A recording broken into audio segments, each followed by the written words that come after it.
বিসমিল্লাহির রহমানির রহিম। আজকের এই নির্বাচনী জনসভার এই ভোর রাত্রে ফজর হতে আর একটু বাকি আছে। এই ভোর রাত্রে যে এই জনসভা, এই জনসভার সম্মানিত সভাপতি, আমার প্রিয় সামনে উপস্থিত প্রিয় ভাই বোনেরা এবং মঞ্চে উপস্থিত নেতৃবৃন্দ, আসসালামু আলাইকুম। আপনারা কেমন আছেন? এই যে আপনাদের এখানে আসার কথা ছিল আমার কখন 8টার সময় আসার কথা ছিল, মানে গতকাল 8টার সময়, সন্ধ্যা 8টায় ফজরের ওয়াক্তে এসে পৌঁছেছি। সেই সিলেট থেকে রওনা দিয়েছি, পথে পথে হাজার হাজার হাজার মানুষ, সকল মানুষের সাথে কথা বলতে বলতে সবাই অপেক্ষা করছে। আপনারা যেরকম অপেক্ষা করছেন তারাও অপেক্ষা করছিল, কাজে আসতে আসতে দেরি হয়ে গেছে। এই জন্য আপনাদের কাছে ক্ষমা প্রার্থী আমি। এখন প্রিয় ভাই বোনেরা, এই যে আপনারা কষ্ট করে কেন অপেক্ষা করছেন, আপনাদের সকলের চেহারার মধ্যে, মা বোনেরা সহ এই যে ভোর রাত্রে জেগে আছে সকলের চেহারার মধ্যে একটি ছাপ ফুটে উঠেছে, একটি চাওয়া ফুটে উঠেছে। কি সেটা? একটা পরিবর্তন চাচ্ছে বাংলাদেশের মানুষ, তাই একটা পরিবর্তন চাচ্ছে। কি পরিবর্তন? একটা ভালো পরিবর্তন চাচ্ছে। আমরা বিগত দিনে যে কাজগুলো দেখেছি, এখানে যে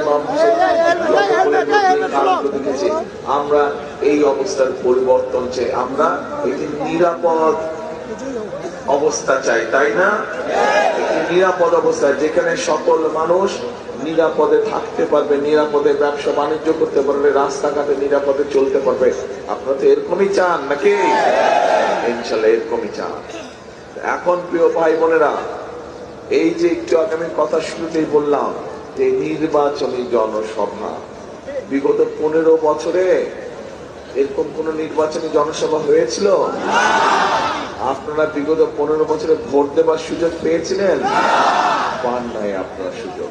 তাহলে এই যে আন্দোলন সংগ্রামের মাধ্যমে, যেই মানুষগুলোর ত্যাগের মাধ্যমে, শহীদদের জীবনের মাধ্যমে যে আমরা এই যে সুযোগটা পেলাম, আগামী 12 তারিখে, আগামী মাসের 12 তারিখে যে নির্বাচন, এই নির্বাচনে তাহলে আমাদেরকে সঠিকভাবে সিদ্ধান্ত নিতে হবে যে কি করতে হবে, তাই নয়?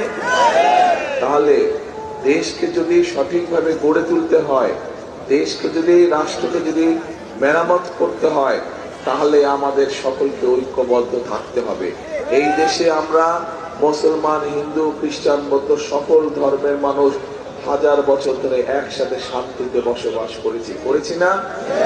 তাহলে এই সকল মানুষকে নিয়ে আগামী দিনেও আমরা শান্তিতে থাকতে চাই, শান্তিতে বসবাস করতে চাই। আমরা চাই এই দেশের বেকার যারা আছে, তরুণ সমাজের যারা সদস্য, যুব সমাজের যারা সদস্য, সকলের জন্য যাতে কর্মসংস্থানের ব্যবস্থা হয়। আপনারা চান? এই যে আমাদের মা বোনেরা এখানে উপস্থিত আছে, এরকম সারা বাংলাদেশের গ্রামে গঞ্জে হাজার হাজার লোক, কোটি কোটি মা বোনেরা আছে। তাদের মধ্যে যে সকল পরিবারগুলোর একটু অভাবী, সেই সকল পরিবারের মাদের কাছে আমরা সকলের কাছে কম বেশি দিব, কিন্তু আগে অভাবী পরিবারগুলোকে দিতে হবে। কি দিব? আমরা ফ্যামিলি কার্ড দিতে চাই। এই ফ্যামিলি কার্ডের মাধ্যমে আমরা সেই অভাবী পরিবারগুলোকে সহযোগিতা করতে চাই, যাতে তারা স্বাবলম্বী হতে পারে, নিজের পায়ে দাঁড়াতে পারে। আপনাদের কাছে কি এই পরিকল্পনাটা ভালো মনে হয়? আচ্ছা, ঠিক আছে। এরপরে দ্বিতীয় একটি পরিকল্পনার কথা বলি আমি। সেটি হচ্ছে, বাংলাদেশের সবচেয়ে বড় পেশা কোন পেশা বলেন তো? কৃষি। কৃষি হচ্ছে বাংলাদেশের প্রায় সব মানুষই কম বেশি কৃষির সাথে জড়িত, তাই না? ছোট হোক, বড় হোক, মাঝারি হোক, বিভিন্ন রকম কৃষক আছে। এই কৃষক ভাইদেরকে সহযোগিতা করার জন্য আমরা আরেকটা কৃষক কার্ড দিতে চাই, যেটার মাধ্যমে তারা সার পাবে, বীজ পাবে, কীটনাশক ওষুধ পাবে, ঋণ সুবিধা পাবে, বীমা সুবিধা পাবে। এই কথাটা, এই পরিকল্পনাটা কেমন? আচ্ছা, আসেন এবার। এরপরে কি বললাম? কৃষকদের কথা বললাম না, মা বোনদের কথা বললাম। বেকার যুবক, বেকার তরুণ যাচ্ছে, তাদেরকে ট্রেনিং দেওয়ার মাধ্যমে এই যে বিভিন্ন গার্মেন্ট শিল্প তৈরি হয়েছে, নতুন নতুন শিল্প করতে হবে। শুধু গার্মেন্ট শিল্প দিয়ে হবে? শুধু গার্মেন্ট শিল্প দিয়ে হবে? নতুন শিল্প করতে হবে যাতে আরো মানুষের কর্মসংস্থান হয়। এই দেশ থেকে লক্ষ লক্ষ মানুষ বছরে বিদেশ যায় না? আমরা চাই এরপরে যারা বিদেশে যাবে তাদেরকে ট্রেনিং দিয়ে আমরা পাঠাবো, যাতে তারা বেশি বেতনের চাকরি বাকরির ব্যবস্থা করতে পারে, অথবা নিজেদের দেশে যাতে তারা নিজেদের ব্যবসা খুলতে পারে, সেজন্য ট্রেনিং দিতে চাই। আমরা বিভিন্ন ব্যাপারে ট্রেনিং দিতে চাই যাতে মানুষ দক্ষ হিসাবে নিজেকে গড়ে তুলতে পারে। এই কথাটা কি পরিকল্পনা ভালো লেগেছে? এখন প্রিয় ভাই বোনেরা, যদি দেশের অবস্থান নিরাপদ করতে হয়, আপনার ভোটের অধিকারকে যদি প্রতিষ্ঠিত করতে হয়, আপনার কথা বলার অধিকারকে যদি প্রতিষ্ঠিত করতে হয়, মা বোনদেরকে যদি স্বাবলম্বী করে গড়ে তুলতে হয়, কৃষক ভাইদের পাশে যদি দাঁড়াতে হয়, এই সব কাজগুলো করতে হলে তরুণ যুবকদের কর্মসংস্থানের ব্যবস্থা করতে, সেটা দেশি হোক বিদেশি হোক, এই কাজগুলো যদি করতে হয় তাহলে করা যাবে বাস্তবায়ন। কিন্তু তার আগে একটা কাজ করতে হবে। এই কাজগুলো আমরা করবো ইনশাল্লাহ। বিএনপি জয়যুক্ত হলে বিএনপি কাজগুলো করবে, কিন্তু আপনাদেরকে তো একটা কাজ করতে হবে তার আগে। কি কাজ বলেন তো? হ্যাঁ, শুনি না? ভোট দিতে হবে। কোথায় দিতে হবে? ভোট দিতে হবে। যদি ধানের শীষে ভোট দেন তাহলেই এই কাজগুলো করতে পারবো আমরা। খাল খনন করতে পারবো আমরা। খাল খনন কর্মসূচি জানেন আপনারা? কি খাল খনন কর্মসূচি জানেন? মুরব্বীরা জানেন, মুরব্বী এখানে যারা মুরব্বী আছে তারা জানে। শহীদের সময় খাল খনন কর্মসূচি করা হয়েছিল। এখন অনেক জায়গায় দেখবেন একটু বর্ষার থেকে পানি দিয়ে পানি জলাবদ্ধতা হয়ে যায় না? তার উপরে আবার কৃষকরা সেচ সুবিধা পায় না, অনেক সময় হয়ে যায় না? আমরা খাল খনন কর্মসূচিও চালু করতে চাই। এখন আমি যদি জিজ্ঞেস করি আপনাদেরকে, যদি খাল খনন কর্মসূচি আমরা গ্রহণ করি তাহলে কি আপনারা মনে করেন কৃষকদের উপকার হবে? তাহলে কি সেটাও করবো আমরা? ঠিক আছে, করলাম তো। কিন্তু আপনারা কি করলেন?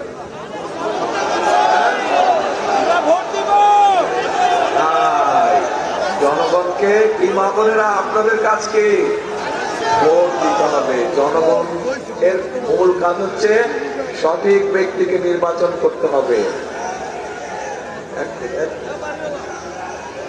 হ্যাঁ, ভোট দিব ধানের শীষে ইনশাআল্লাহ। এখানে একটা কথা আছে, কারণ ধরা এখন জরুরি কথা বলবো। জরুরি কথা, আস্তে আস্তে এক জরুরি কথা আছে, খুব জরুরি কথা, অনেক জরুরি কথা। এক কান না, দুই কান খাড়া করে শুনতে হবে। একটা জরুরি কথা বলবো। কিন্তু এই যে ভোট দিবেন 12 তারিখে, এর মধ্যেই তো একটা বাহিনী আছে, একটা গোষ্ঠী আছে, এদের লোকজন এসে নিরীহ মা বোনদের কাছ থেকে এনআইডি নাম্বার নিয়ে যাচ্ছে। খবর পাইছেন এটা?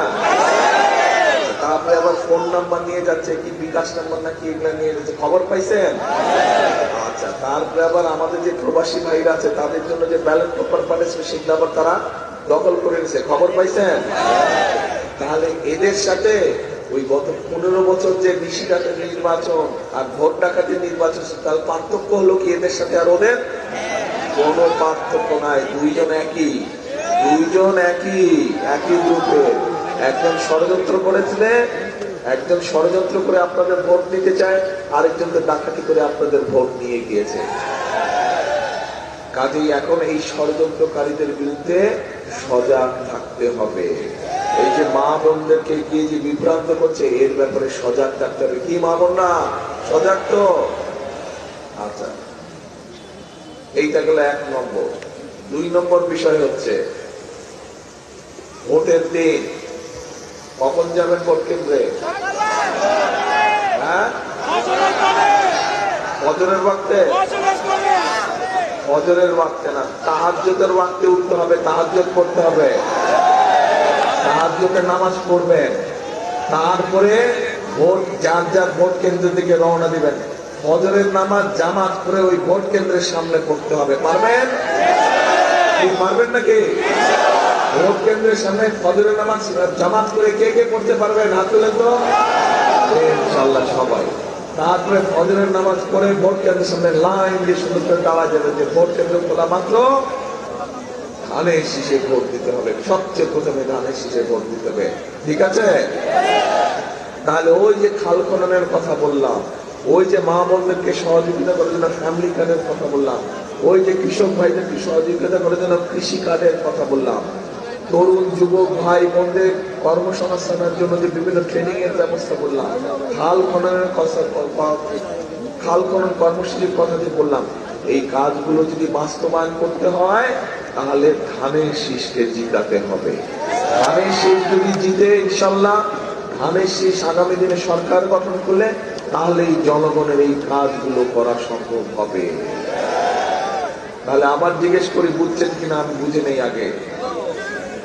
এই যে পরিকল্পনার আরো পরিকল্পনা আছে, এই অল্প কয়েকটা বললাম, এই পরিকল্পনাটা করলে কি আপনারা মনে করেন মানুষের উপকার হবে? উপকার হবে? তাহলে আসেন একটা স্লোগান দেই, করব কাজ করব দেশ, সবার আগে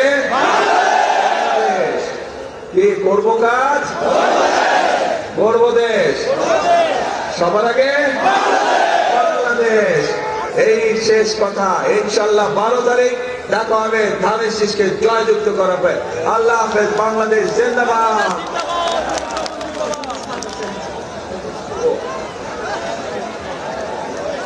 আচ্ছা, একটা কথা বলতে তো ভুলে গেছিলাম, আমাদের সাথে আমাদের এক ভাই আছে ধানের শীষের সাথে, খেজুর গাছ, উনি আমাদের সাথে সবসময় আন্দোলন সংগ্রামী ছিলেন, উনি আমাদের সাথে আন্দোলন সংগ্রামী ছিলেন। কাজে এই ভাইকে দেখাও আমাদের কর্তব্য, ঠিক আছে?